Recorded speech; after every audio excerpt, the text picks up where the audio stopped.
Alzheimer's is a preventable and often reversible syndrome of cognitive decline, and there is a tremendous amount to be done about it.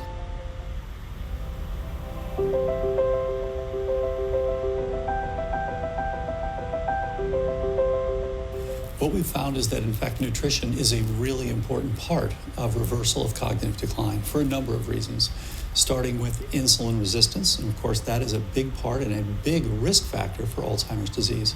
Ketosis turns out to be quite important, and we find that the people who do best tend to be people who are achieving a level of ketosis, typically in the 1.5 to 4.0 millimolar beta-hydroxybutyrate range. And then, of course, we're finding that specific nutrients are critical for preventing and reversing cognitive decline. If you are deficient in anything from B12, for example, if you're deficient in vitamin D, if you're deficient in vitamin E, if you're deficient in glutathione, if you're not eating the appropriate amount of leafy greens, for example, if you're deficient in things that relate to your detoxification abilities, things like sulfur-containing vegetables and crucifers, for example, these things all will increase your risk for cognitive decline. So it turns out that, in fact, what you are eating does play a very important role in your cognition. The real seismic shift here is that we're going from a situation where people say there's nothing you can do to we're saying there are dozens and dozens of things in our armamentarium for cognitive decline. So we implemented some of the strategies that Dr. Dale Bredesen recommended for improving symptoms of cognitive decline, and we found that they worked for my dad, who has dementia.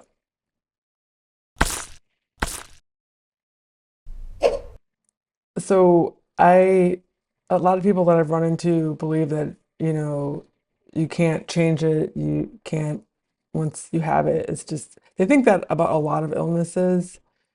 But we implemented the strategies of getting my dad in ketosis, giving him vitamin D, having him eat more vegetables, because all he was eating is ice cream and cookies.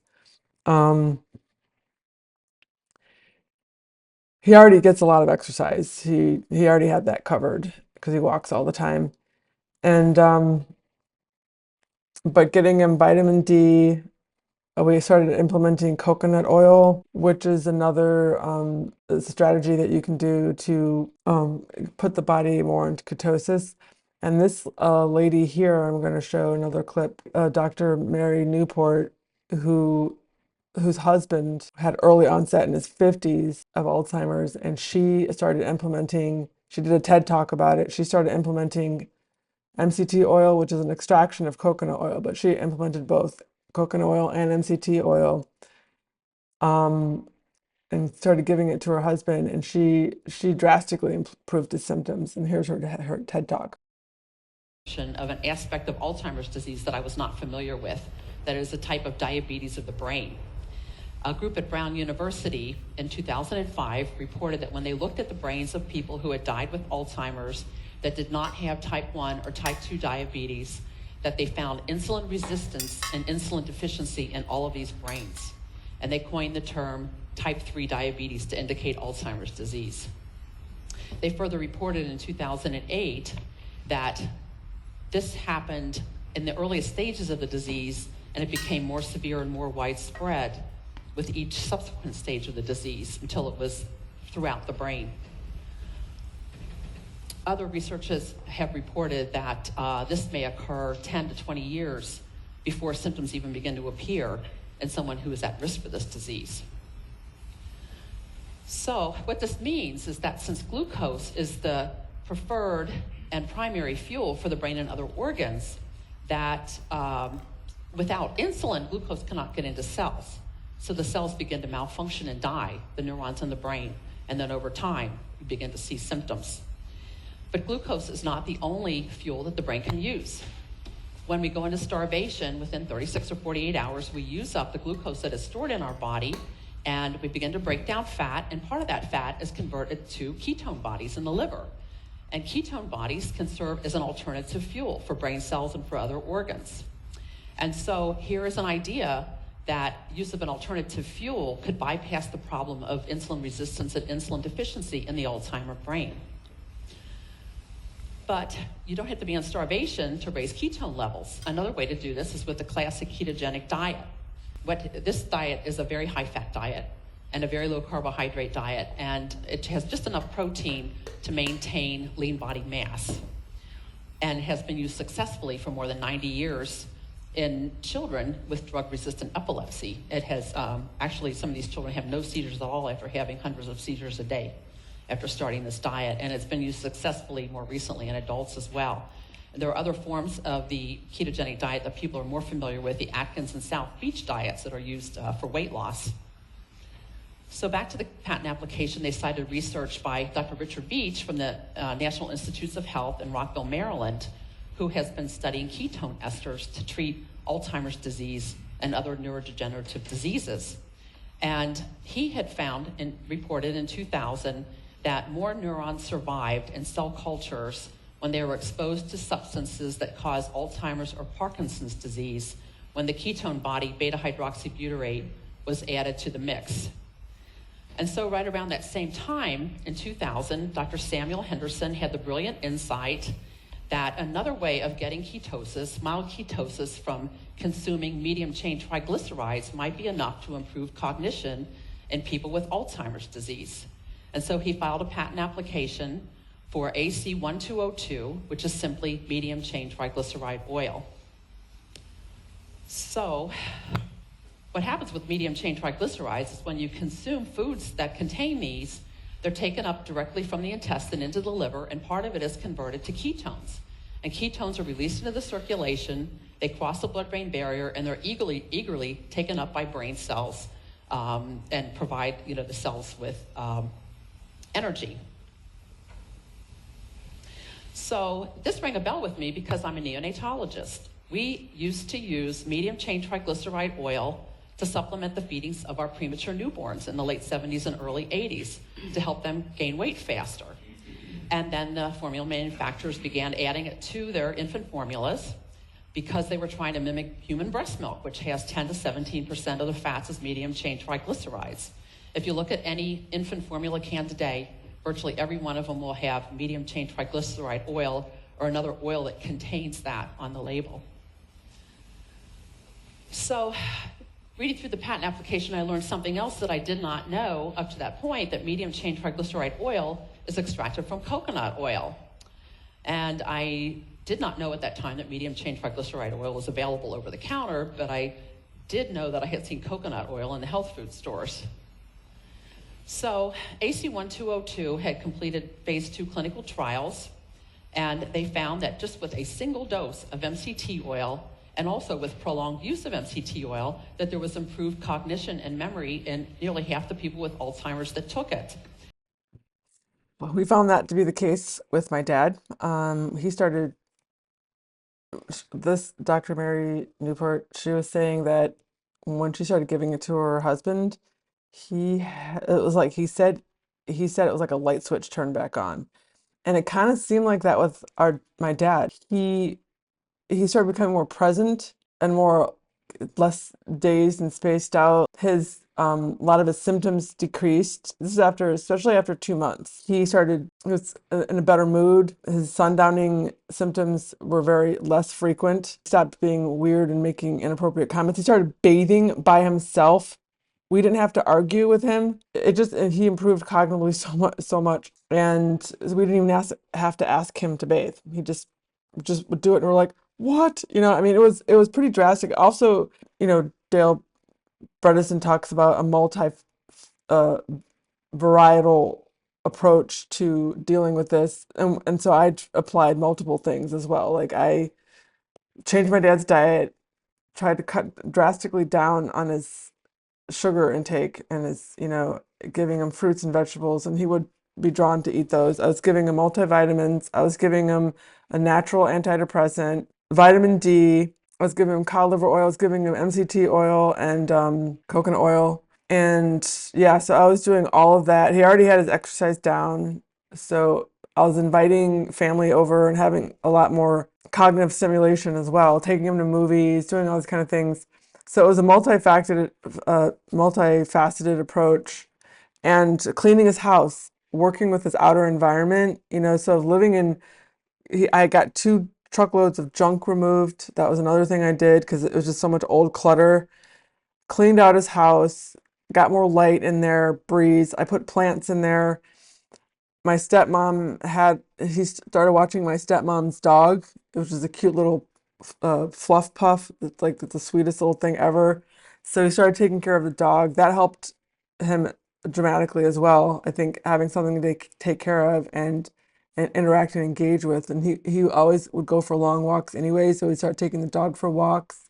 So that helped him. So now we have him stable in his house, and all these things worked. We started working even at his stage, which was diagnosed with symptoms already occurring. Yeah, so I don't think it's something that is just, again, another thing like that's just inevitable, written in stone. Yeah, and so now he's going to have a doctor's appointment also to fix a cataract in one of his eyes. So that can also, I think, help him feel more confident in his surroundings and everything because his eyesight will be better.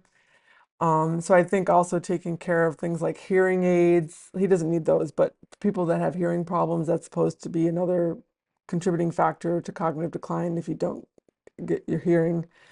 But I think eyesight and being more confident in your outer surroundings. He has clean clothes, he's clean. I mean, all these kind of things play a role in our mood and increasing our mental stability and optimism about life, because I feel there's this one lady, or Louise Hayes, a lot of people may have heard of her, but was saying that a lot of the illnesses come from also kind of more spiritual reasons. And I think in my dad's case, he kind of checked out once my uncle died because that was a kind of support network for him. And a lot of his family had died, in recent years, a huge proportion, like a big chunk, like 7 people in like 3 years or something. So he was grieving from all of that. And he also really was hit hard when my uncle died, and so I think he kind of checked out. Louise Hayes. According to Louise Hayes, the potential metaphysical cause of Alzheimer's disease is a desire to leave the planet and an inability to face life as it is. Desire to leave the planet is subconscious wish to not be here anymore, potentially due to difficulties or challenges faced in life. Inability to face life as it is, a struggle to accept and engage with reality, potentially leading to a retreat from the present moment. So yeah, so I know a lot of people think, oh, that's woo-woo.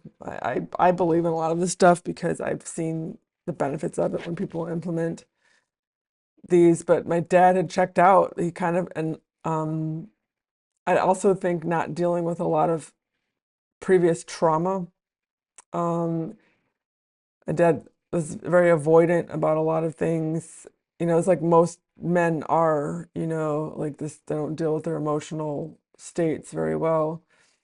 So I think dealing with a lot of that, not only from a nutritional perspective, a physical perspective with exercise, but there's also the mental perspective with engaging your mind, and also the spiritual perspective with trying to address the causes of why you're checked out, you don't want to be here.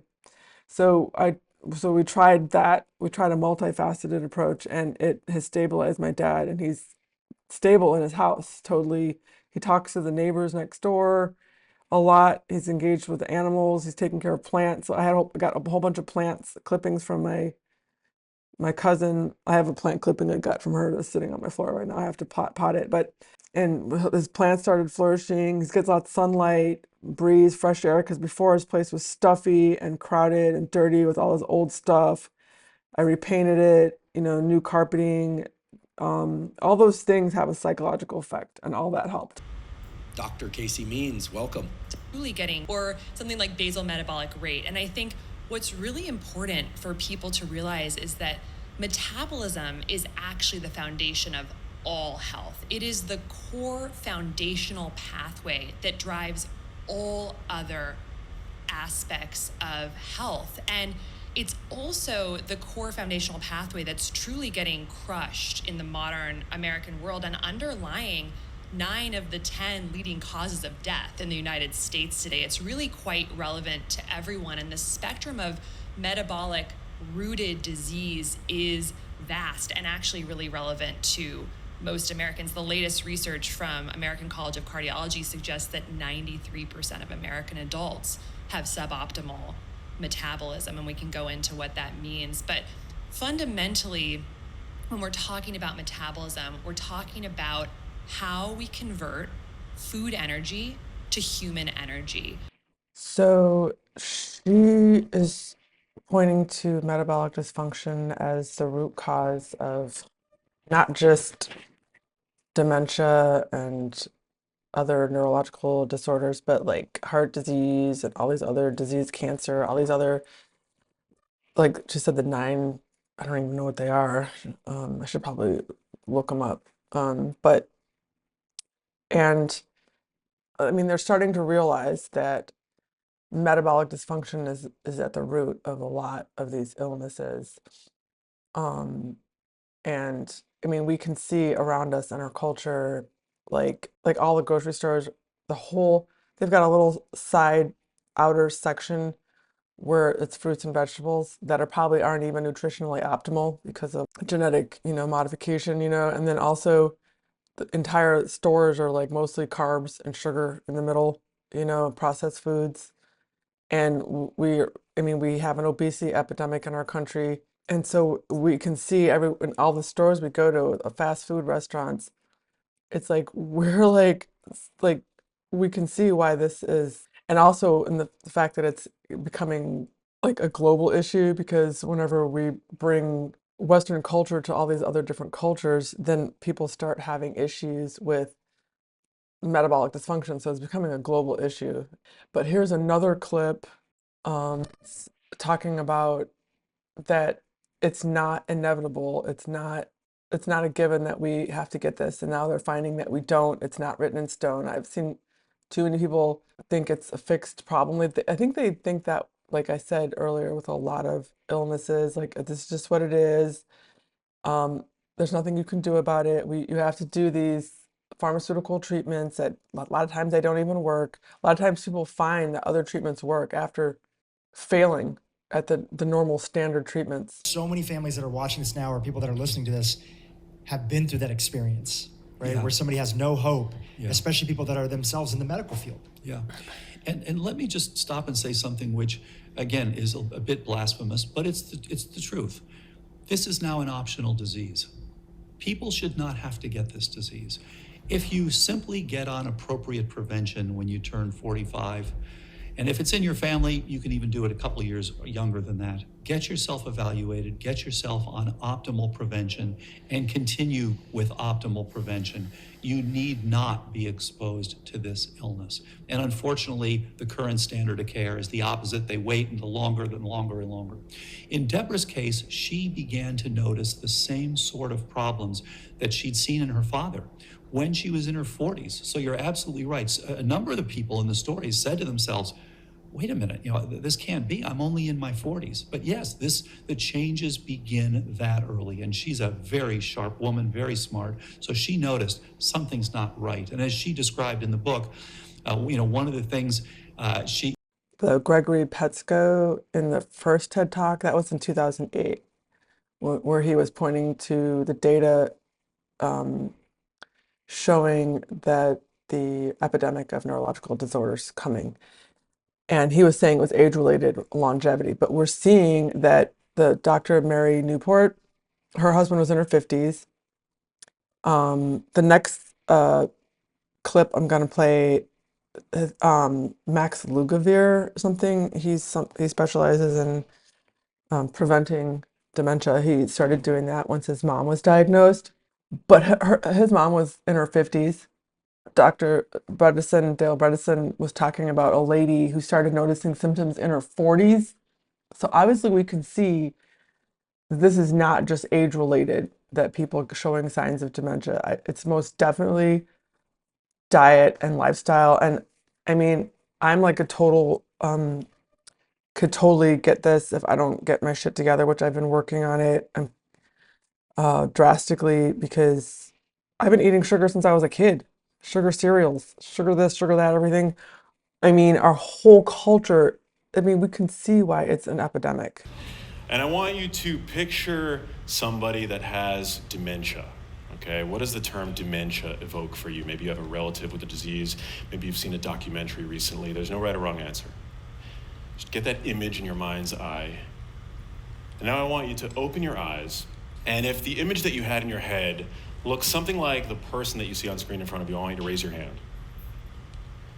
All right, that's quite a bit of people. It's quite a bit of people. Now I want you to raise your hand if the image that you had in your head looked somebody like the person that you see on screen now. Okay, much less people. This is my mother, and her name is Kathy, and she has dementia. And I love her very much. And when I had to come to terms with the fact that my mom was showing the initial signs of memory loss in her 50s a couple of years ago, it was an incredibly traumatic experience for me, and it's still to this day incredibly heartbreaking to have to acknowledge. But because I couldn't chalk up what I was seeing in my mom to typical aging, clearly she's not the picture of a person succumbing to the ravages of time, I decided to learn all that I possibly could about the ways diet and lifestyle mediate risk for neurological disease, brain health, and ultimately brain function itself. Now, what I learned shook me to my core. You see, I thought, like you guys, that dementia was an old person's disease. You see, not only is dementia not a normal aspect of aging, but it begins in the brain decades before the first symptom of memory loss. If you make it to the age of 85, you have a 1 in 2 chance of being diagnosed with Alzheimer's disease. That's 50%. Those odds are not very good. And unfortunately for my generation, millennials, well, we're the first generation in human history that's going to reach the age of 90, according to the Stanford Center on Longevity. Now, I think I speak for many millennials when I say that generally, we believe science has our back, right? 90 is a long ways from now. By the time I get to that age, we're going to have some kind of pharmaceutical cure, ultimately not something I have to worry about. Well, unfortunately, Alzheimer's drug trials have a near 100% failure rate. Let that figure sink in, okay? That's worse than the failure rate for cancer drugs. I mean, those are dismal statistics. Therefore, unless we can prevent this disease, 1 in 2 millennials will have it, which is pretty heartbreaking. Now, for the past century, the conversation surrounding Alzheimer's disease, which is the most common form of dementia, has been one dominated by doom and gloom. And that's because since 1906, when Alzheimer's disease was first coined and named by the physician Alois Alzheimer, 90% of what we know about the disease has been discovered only in the past 15 years. So that is to say, this is a rapidly evolving field of science. And while we don't yet have all the answers, there's still no cure. I wish we had a cure. We do have enough information to say that today, for a significant proportion of people, it is a potentially preventable disease. So again, this guy's pointing to the fact that there's things that we can do to prevent this illness. I tried a multi-strategy approach on my dad. Fortunately, because he was already so physically fit, he already had that covered, but that would be something I would have implemented. But I tried with diet, changing his outer environment, getting him more cognitively stimulated, because it's not even with an Alzheimer's brain, the neuroplasticity in the brain is still there. If you start aggressively doing certain things with the first diagnosis or first symptoms of cognitive decline, you can start applying these things and reversing symptoms. Because Dale Bredesen said, that one lady she was talking about, because I read his book, she was in her 40s and she was getting lost in her own neighborhood. She lived there for ever. And she was in her 40s already starting this, oh my God. So, and she totally reversed her symptoms.